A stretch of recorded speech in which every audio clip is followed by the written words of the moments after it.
السلام عليكم ورحمة الله وبركاته. حبايب قلبي عاملين ايه؟ يا رب كلكم تكونوا بخير وفي احسن حال وانتوا بتشوفوا الفيديو النهاردة فيديو قوي جدا. من كيلو واحد من الدقيق هنعمل تشكيلة حلوة جدا من المعجنات بحشوات حلو وحادق، تنفع بقى كده لللانش بوكس المدرسة او الدروس او النادي. حلوة جدا جدا، تنفع كمان للخروجات والرحلات بتاعة الصيف، هتكون معاكم حلوة جدا جدا، وعجينة اقتصادية وسهلة وبسيطة قوي قوي. يا رب الفيديو يعجبكم، تابعوني النهاية وما تنسوش تشتركوا في القناة وتفعلوا الجرس على الكل لو حابين يوصلكم مني كل فيديو جديد. سيبولي كمان اي كومنت صغير منكم عشان ادخل وارحب بيكم. يلا نشوف الفيديو مع بعض. اهم حاجة تابعوا الفيديو للاخر عشان تشوفوا كل التفاصيل، وكمان ازاي نحفظه عندنا في الفريزر وازاي نطلعه بعد التفريز. كل الخطوات وكل التفاصيل هتلاقوها جوه الفيديو، فتابعوه للاخر. نقول بسم الله الرحمن الرحيم ونشوف الطريقة مع بعض. اول حاجة حطيت كوباية مليانة من المية الدافية حوالي 300 ملي، حطيت عليها 2 باكت من الخميرة الفورية. الخميرة دي في نوعين، بستخدم نوع اسمه بيت فود والنوع التاني اسمه كوكس، الاتنين احسن من بعض، حلوين جدا جدا. تمام. لو الجو حر قوي استخدموا باكت ونص بس من الخميرة. حطيت عليها معلقتين كبار من السكر، حطيت كمان معلقة كبيرة مش مليانة من البيكنج باودر. تمام. ده كله على المية الدافية. هبدأ كده اقلبهم مع بعض كويس بالمضرب كده او بالمعلقة لحد كده ما اتأكد ان الخميرة والسكر دابوا كده كويس مع بعض. بعد كده معايا هنا دول بيضتين وشايله منهم صفار، تمام، يعني بيضه وصفار بيض وبياض من غير الصفار بتاعه، وشلت الصفار على جنب هقول لكم هنعمل بيه ايه. تمام. حطيت كمان معلقتين كبار من الخل وبدات اضرب كده كل المكونات مع بعض. هتحسوا كده ان هو عمل فوران كده، هو ده اللي احنا عاوزينه. كل المكونات دي مع بعض كده بتنشط معايا الخميره بسرعه جدا. حطيت كمان هنا حوالي ربع كوبايه من الزيت على زبده. تمام. تقدروا تستخدموا زبده بس، دول يعني الكميه كلها نص كوبايه زيت على زبده. حطيت نصهم دلوقتي والنص التاني هستخدمه في الاخر. قلبتهم كده كويس مع بعض، وبعد كده جبت كيلو من الدقيق. ده دقيق عادي سايب من عند العطار ونخلته كويس جدا، وبدأت اضيفه تدريجي على الخليط اللي احنا عملناه. بننزل بقى كده الدقيق تدريجي وبنقلب كده شوية بشوية، ولو لقيتها كده محتاجة مية بفضل ازود مية برضو معايا مع الدقيق تدريجي. تمام، يعني شوية دقيق وشوية مية، شوية دقيق وشوية مية، لحد ما انزل كل كمية الدقيق وتبقى متشبعة كلها بالسوائل وواخدة كده يعني الايه المية المظبوطة بتاعتها. تمام. عشان كده انا محطتش المية كلها من الاول. طبعا كمية المية على حسب حاجة العجينة. تقدروا تستخدموا كمان حليب على مية في العجن، او حليب بس او مية بس. تمام. زي ما انا مستخدمة كده، انا مستخدمة مية بس، حابة ان هي تكون اقتصادية جدا جدا. تمام. مع طبعا البيض وباقي الاضافات اللي ضفناها مع بعض. ببدأ كده اضيف شوية من المية مع شوية من الدقيق. المية بتكون دافية حاجة بسيطة، مش سخنة وكمان مش ساقعة عشان ما تموتليش الخميرة. تمام. هبدأ كده اقلب او اعجن بالشكل اللي انتوا شايفينه ده لحد بس العجينة ما تتلم معايا، وبعد كده هنبدأ نعجن فيها كويس جدا. طبعا بنضف ايديا كده من وقت للتاني وابدأ اعجن فيها كده، هتلاقوها بتتلم معاكم كده بكل سهولة طالما شاربة كده واخدة كمية السوائل اللي هي محتاجاها. زي ما انتوا شايفين عاوزين عجينة كده مش بتلزق في الايد وتكون برضو طرية. بعد كده ضفت باقي كمية الزبدة على زيت. ما عندكيش زبدة يبقى هتستخدمي زيت بس. تمام. الكمية كلها نص كوباية، ربع بحطها في العجينة في الاول والربع التاني بلم بيه العجينة في الاخر. بنضيفها كده هتلاقوا العجينة في الاول معصلجة معاكم، وبعد كده مع استمرار العجن هتلاقوها بتتعجن معاكم بالشكل السهل ده وبتكون حلوة جدا.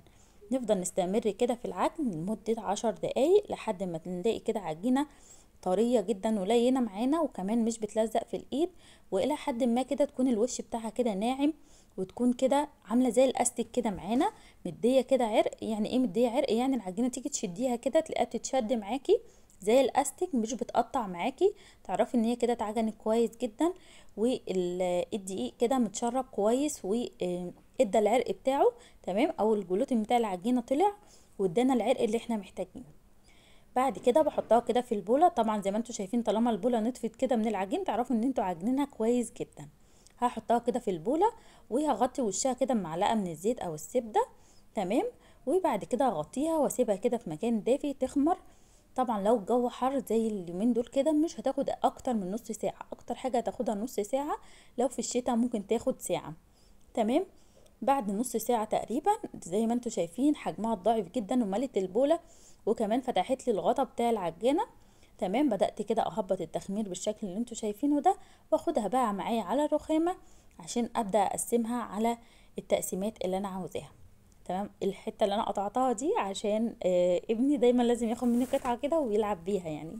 قولوا لي مين بيعمل كده برضو من ولادكم يعني. تمام. بدات بقى اقسمها على 5 قطع. هبدا كده اقسمها على 5 كرات عشان هعمل 5 اشكال من المعجنات، وهنحشيها دلوقتي حشوات حلو وحادق هتعجبكم جدا جدا. بجد الافكار حلوه قوي، هتدعولي عليها. لو عاوزين نكرر نفس فكره الفيديو ولكن باشكال تانية من المعجنات وبافكار جديده قولولي، وان شاء الله اكرر لكم نفس الفكره. تمام. وما تنسوش تعملوا لايك للفيديو بعد اذنكم عشان تعبت فيه جدا. بعد ما قسمت كده العجين انا قسمته ل5 قطع عشان هعمل 5 اشكال. لو عايزه تعملي 4 اشكال مثلا او شكلين بس فبتقسمي على حسب عدد الاشكال اللي انت عاوزاها. خدت قطعه واحده بس عشان اشتغل بيها وغطيت الباقي وركنته جنبي على الرخامه. تمام. هبدأ بقى كده افردها قدامي بالنشابة عشان نشكل اول شكل معانا. والشكل ده انا هحشيه جبنة، هعمله كده فطاير بالجبنة سهلة وبسيطة قوي قوي وخفيفة جدا جدا. بجد هتعجبكم جدا لو جربتوها، من اكتر المعجنات اللي انا بحبها جدا. هجيب بقى قطعة زي كده او حتى فنجان او طبق يكون ليه حرف كده، وهبدأ كده اقطع العجينة على شكل دواير زي ما انتوا شايفين كده. طريقة التشكيل دي سهلة جدا وتقدروا تعملوها بسهولة قوي. مش شرط خالص يكون عندكم قطاعة، بطبق بكوباية بأي حاجة عندكم تقدروا تشكلوها بسهولة قوي. تمام. هشيل بقى زوائد العجين، والزوائد دي طبعا هستخدمها تاني وافردها واعملها بنفس الطريقة او ادخلها مع كرة من الكور التانية وابدأ اشكلها في شكل تاني. تمام. بعد كده هبدأ احشيها كده بالجبنة. الجبنه اللي انا مستخدماها جبنه بيضه عاديه اللي هي بطعم الجبنه الرومي اللي هي العلب العاديه خالص. تقدروا تستخدموا اي نوع جبنه بتحبوه، جبنه مثلا موتزاريلا على شيدر، ميكس جبن مع بعض، اي حاجه تحبوها، اي نوع جبنه، حتى لو جبنه قريش معاه شويه حبه بركه هتنفع وزي الفل. تمام. اي جبنه موجوده عندكم. هبدا اقفلها بالشكل اللي انتوا شايفينه ده، شكل بسيط جدا جدا يعني اي حد يقدر يعملها بسهوله قوي. بالشكل ده كده بضغط عليها، بقفلها كده واضغط عليها بصوابع، هتلاقوها طبعا بتلزق معاكم بسهوله جدا لان العجينه طريه قوي وناجحه جدا ان شاء الله. تمام. بقفلها كده كويس وابدا كده ارصها في الصينيه. طبعا انا مجهزه الصواني جنبي، الصواني مدهونه بدهنه خفيفه جدا من الزيت او بتكوني حاطه فيها ورقه من الزبده. تمام. هبدا بقى اقفلها كلها بنفس الطريقه، نفس فكره تقفيل كده السمبوسك اللي هو السمبوسه الباف بتتقفل بنفس الطريقه كده. تمام. مش محتاجين ان احنا نقفلها بشوكة ولا حاجة لان هي مجرد ما تضغطوا عليها كده هتلاقوها اتقفلت معاكم بكل سهولة. تمام. برصها كده في الصينية زي ما انتوا شايفين بالشكل ده كده.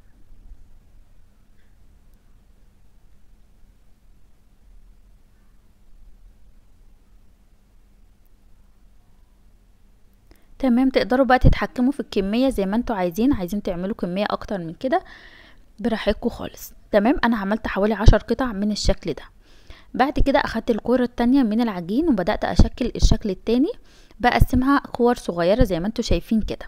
تمام. قسمتها على 8 كور صغيرين زي ما انتوا شايفين كده، وعلى قد ما اقدر بحاول ان الكور تكون متشابهة لبعض. الشكل التاني دوت هنعمل شكل البريوش. تمام. ببدأ كده افرده بصوابعي بالشكل اللي انتوا شايفينه ده طويل كده، وبعد كده ببدأ الفها بالشكل ده. سهلة جدا. هعمل معاكم كذا واحدة دلوقتي.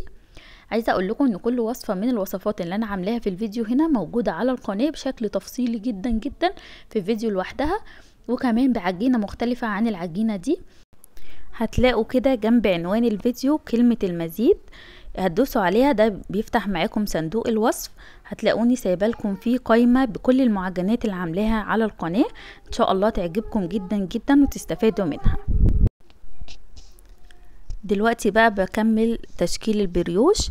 هو سهل جدا زي ما انتوا شايفين. انا مجرد ان انا بفرد كده الكرة على شكل كده اسطواني او على شكل كده يعني صباع كبير كده، وببدأ كده الفها زي ما انتوا شايفين كده، بتلف معايا بسهولة جدا زي ما انتوا شايفين كده، وبقفل الطرف المفتوح ده لتحت او في الجنب بس بقفل عليه كويس.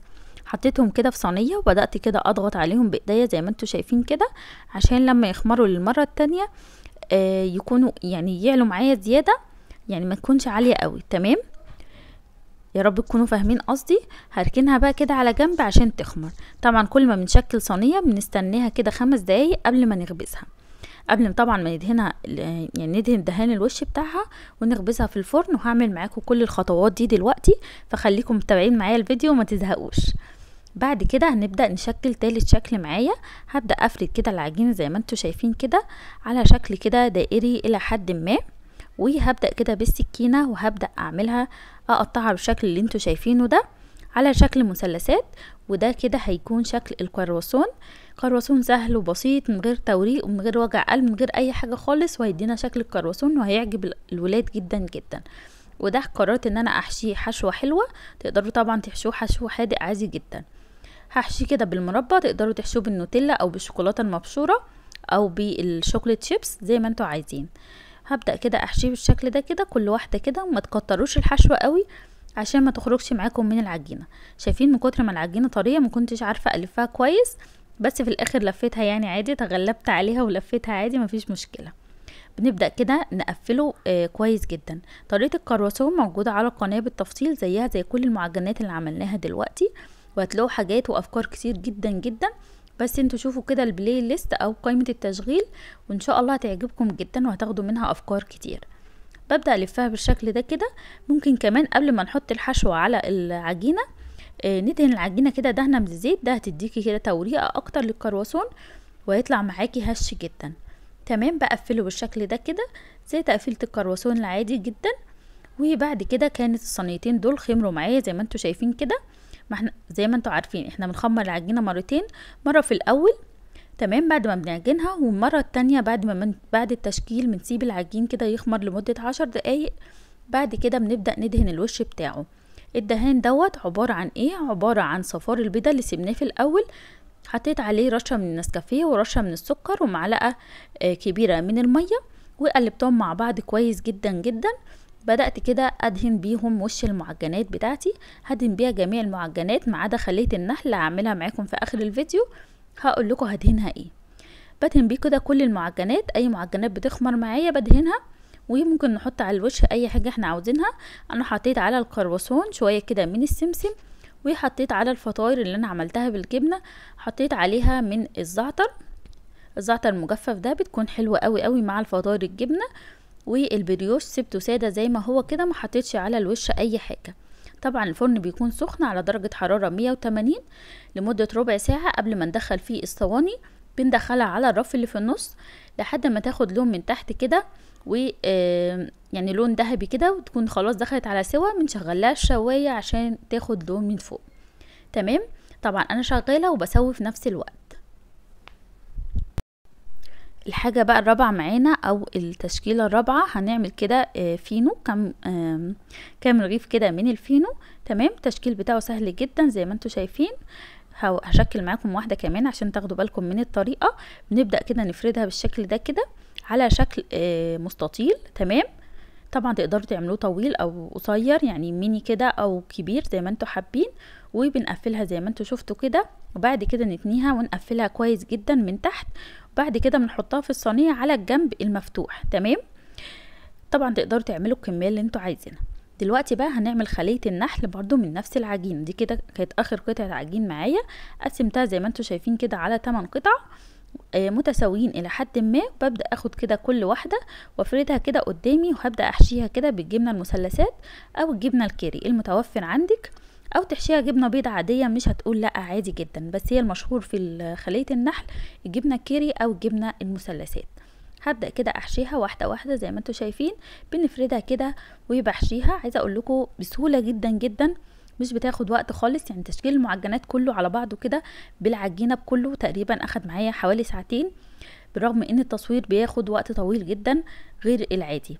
تمام، ببدأ كده افرد واحدة واحدة واحشيها بسهولة جدا لغاية كده ما نعمل دايرة كده، وبنحط كده واحدة في النص. يعني بنعمل شكل خلية النحل بحيث ان هما في الاخر يبقوا متماسكين كده في بعض وعاملين لنا شكل الخلية.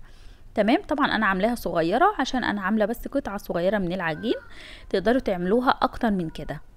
دلوقتي بقى دي الصينيه رقم 3 كانت اختمرت معايا، فحطيت لها برضو دهنت الوش بتاعها وحطيت لها السمسم ودخلتها برضو تستوي. بس حبيت اوريكم كل الخطوات ورا بعض. تمام. ورجعت تاني لخلية النحل كملت لها التشكيل بتاعها عشان ندخلها الفرن هي كمان.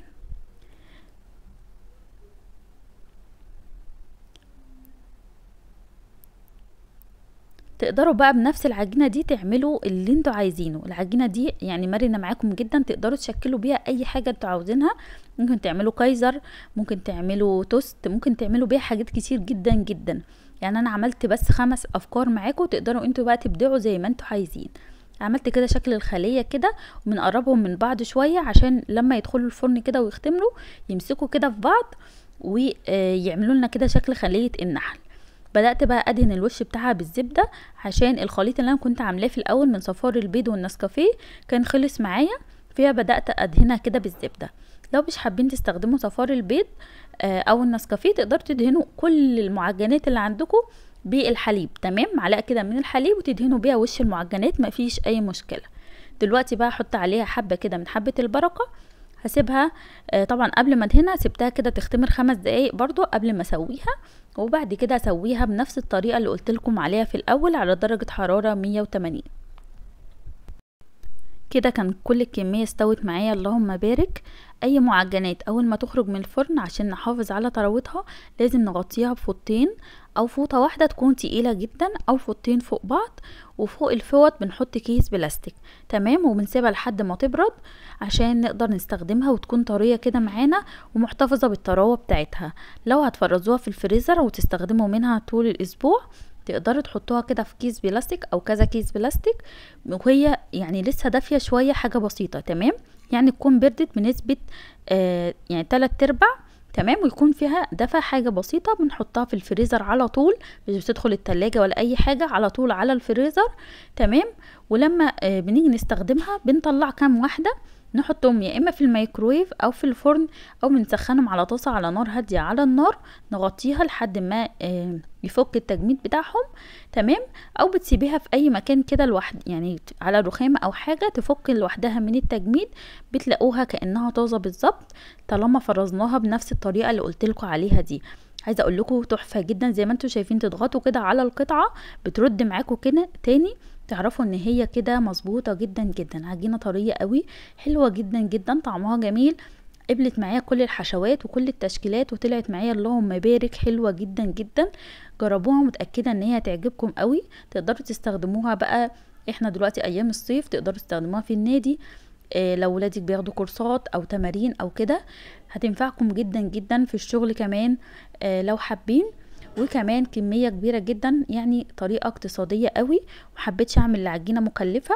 يا رب كده الفيديو يكون عجبكم واستفدتم منه. لو جربتوا اي حاجة من الوصفات يا ريت تقولولي كده في التعليقات. ما تنسوش بقى حبايبي تحطوا لايك للفيديو عشان تعبت فيه جدا وخصوصا في المونتاج بتاعه.